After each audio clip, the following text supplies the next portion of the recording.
రాజుగారు ఇవాళ మధురం మధురంలో మీరు ఐస్ క్రీమ్ శాండ్విచ్ చేయబోతున్నారు. అవునండి. సో జనరల్ గా రెగ్యులర్ శాండ్విచ్ తిని బోర్ కొడుతూ ఉంటాయి.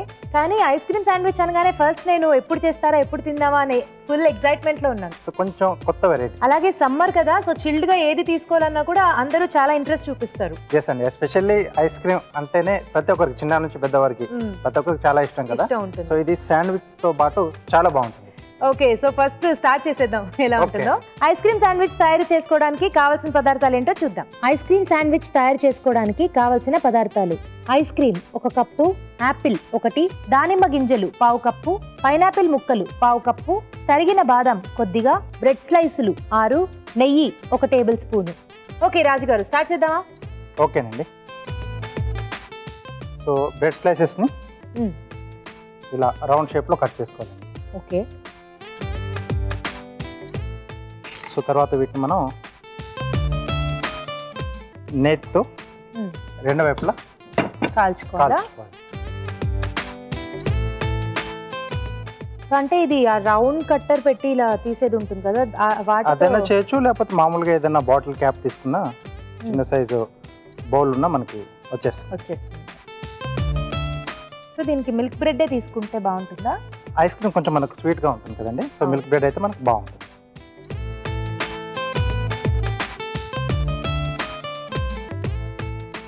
సో ఎందుకు రాజుగారు ఇలా రెండు వైపులా నెయ్యి రాసుకుని ఎందుకు కాల్చుకోవాలి? కొంచెం మనకి టేస్ట్ అనేది పెరుగుతుందండి ఫస్ట్ థింగ్. సో సెకండ్ ఏంటంటే కొంచెం వేయించడం వల్ల మన పైన మళ్ళీ టాపింగ్ లాగా ఐస్ క్రీమ్ వేస్తాం. అవును. సో అది మరీ మెత్తగా అయిపోతుంది. సో కాబట్టి నెయ్యితో మనం రెండు వైపులా మనం ఇలా ఫ్రై చేసి పెట్టేసుకుంటే సో టేస్ట్ అనేది పెరుగుతుంది. ప్లస్ కొంచెం ఐస్ క్రీమ్ మనం మధ్యలో పెట్టినా హోల్డ్ చేయడానికి ఈజీగా బాగుంటుంది.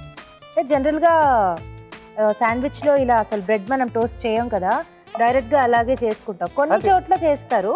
అది వాళ్ళ చాయిస్ అండి. కొద్దిమంది ఏమో అలాగే డైరెక్ట్ ఫ్రెష్ బ్రెడ్ తీసుకుంటారు, కొద్దిమంది ఇలా ఫ్రై చేసేసుకొని తీసుకుంటారు. లేదా మనం టోస్టర్ ఉంటుంది కదా, టోస్టర్లో కూడా చేసుకొని చేసుకుంటాం. సో కొంచెం మనకి ఇలా లైట్ బ్రౌన్ కలర్ రావాలి. అంటే బ్రెడ్ కూడా మరీ సాఫ్ట్ అయిపోతే ఐస్ క్రీమ్ పెట్టగానే మొత్తం సాఫ్ట్ అయిపోతుందని మీరు రెండు వైపులా కాల్చుకున్నారు. అవునండి. సో దట్ అది గ్రిప్ గా ఉంటుంది పట్టుకోవడానికి. ఎస్. అలాగే టేస్ట్ కూడా పెరుగుతుంది. అవును, నేతితో కాల్చుకోవడం వల్ల కొంచెం కమ్మగా ఉంటుంది తినేటప్పుడు. సో నేతి లేకపోయినా మనం మామూలుగా వెన్నతో అయినా కాల్చుకోవచ్చు. సో ఈ మాత్రం కలర్ చేంజ్ అయితే సరిపోతుందా? సరిపోతుందండి. ఓకే, ఇంకొంచెం కావాలి. ఓకే అండి, ఆలోపు చిట్కా చూద్దాం. ఓకే. సో ఇప్పుడు మీకోసం మరో మంచి చిట్కా. బంగాళదుంపని ఉడికించే ముందు ముక్కల్ని అరగంట సేపు ముందు నీళ్ళలో నానబెట్టి ఆ తర్వాత ఉడికించినట్లయితే ముక్కలు ఈవెన్ గా త్వరగా ఉడికిపోతాయి. చిట్కా చూసారు కదా. సరిపోతుందా రాజుగారు?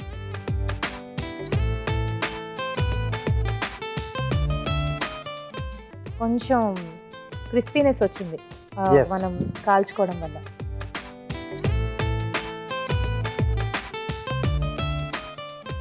ఓకే, కొంచెం పెద్ద ప్లేట్ ఇస్తారా? సో విడివిడిగా వేస్తే మనకు కొంచెం చల్లబడిపోతుంది. ఎందుకంటే తర్వాత మళ్ళీ ఐస్ క్రీమ్ పెడతాం కదా, వేడిగా ఉందనుకోండి ఇక్కడే మెల్ట్ అయిపోతుంది. అవును.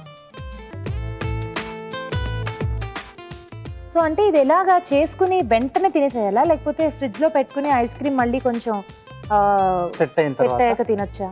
తినొచ్చు. సో ఇక్కడ చిన్న బౌల్ ఇస్తారా? సో దీంట్లో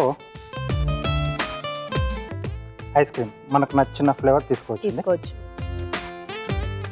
సో ఇది మిక్స్ చేసేటప్పుడు రూమ్ టెంపరేచర్కి తొందరగా మెల్ట్ అయిపోతుంది కదా. సో అలా కాకుండా ఒక చిన్న ఐడియా అండి. సో ఐస్ క్యూబ్స్ తెచ్చుకొని మనం ఇంకొక బౌల్లో వేసుకొని ఆ బౌల్లో మనం ఈ బౌల్ పెట్టి మిక్స్ చేసుకుంటే అది అలాగే గట్టిగా ఉంటుంది. ఐస్ క్యూబ్స్ తీసుకొస్తాను. ఓకే.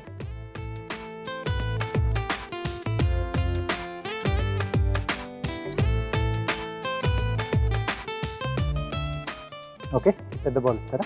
ఓకే.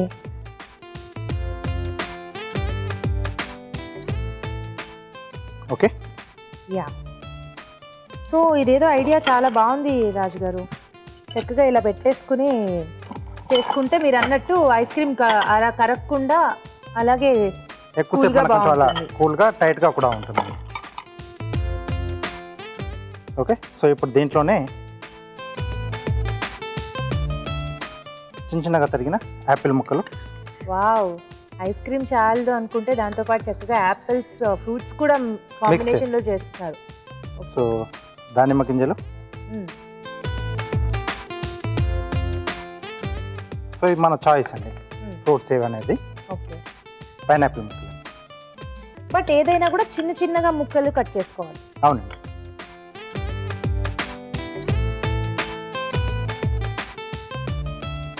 సో జనరల్ గా ఏ ఫ్లేవర్ లో ఎక్కువ టేస్ట్ బాగుంటుంది అంటారు ఈ ఫ్రూట్స్ అన్ని మిక్స్ చేసుకుని?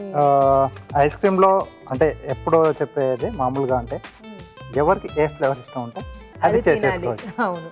ఓకే, సో ఇప్పుడైతే ప్రస్తుతానికి మనం వెనీలా తీసుకున్నాం. అవునండి. కానీ ఇష్టం వచ్చిన వాళ్ళు ఇష్టం వచ్చిన ఫ్లేవర్ తో డిఫరెంట్ గా ట్రై చేసుకుని తినొచ్చు. బ్రెడ్ స్లైస్ ఇస్తారా? యా.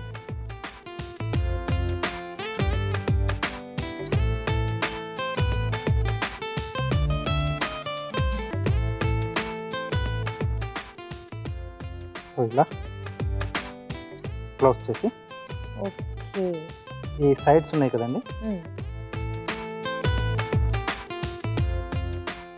సో కొంచెం ఇలా ప్రెస్ చేస్తే సైడ్కి వచ్చేస్తుంది. సో వాటికి మనం ఇలా బాదాం తురుము,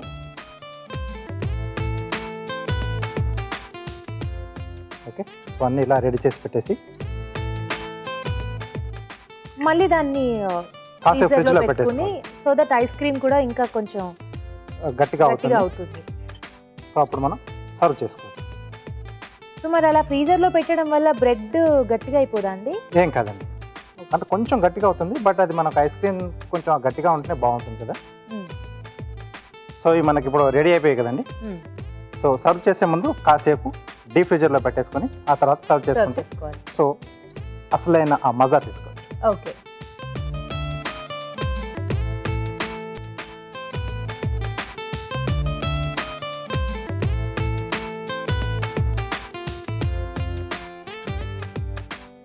సో యమ్మీగా చక్కగా ఐస్ క్రీమ్ కూడా గట్టి పడిపోయింది కదా.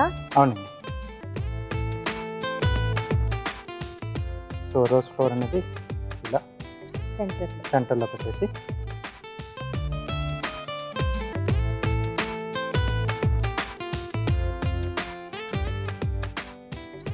Okay okay, ice cream sandwich ready అండి. యమ్మీగా ఐస్ క్రీమ్ శాండ్విచ్ రెడీ అయిపోయిందండి. టేస్ట్ చూడబోయే ముందు తయారీ విధానం మరోసారి చూద్దాం. ఐస్ క్రీమ్ శాండ్విచ్ తయారు చేసుకునే విధానం: ముందుగా బ్రెడ్ స్లైస్లను గుండ్రంగా కట్ చేసి నేతితో రెండు వైపులా కాల్చుకోవాలి. ఒక బౌల్లో ఐస్ క్రీమ్, యాపిల్ ముక్కలు, దానిమ్మ గింజలు, పైనాపిల్ ముక్కలు వేసి బాగా కలుపుకోవాలి. ఈ మిశ్రమాన్ని రెండేసి వేయించిన బ్రెడ్ స్లైసుల మధ్యలో ఉంచి అంచులకు బాదాం తురుము అద్ది కాసేపు ఫ్రిడ్జ్ లో ఉంచి చల్లగా సర్వ్ చేసుకుంటే ఐస్ క్రీమ్ శాండ్విచ్ రెడీ.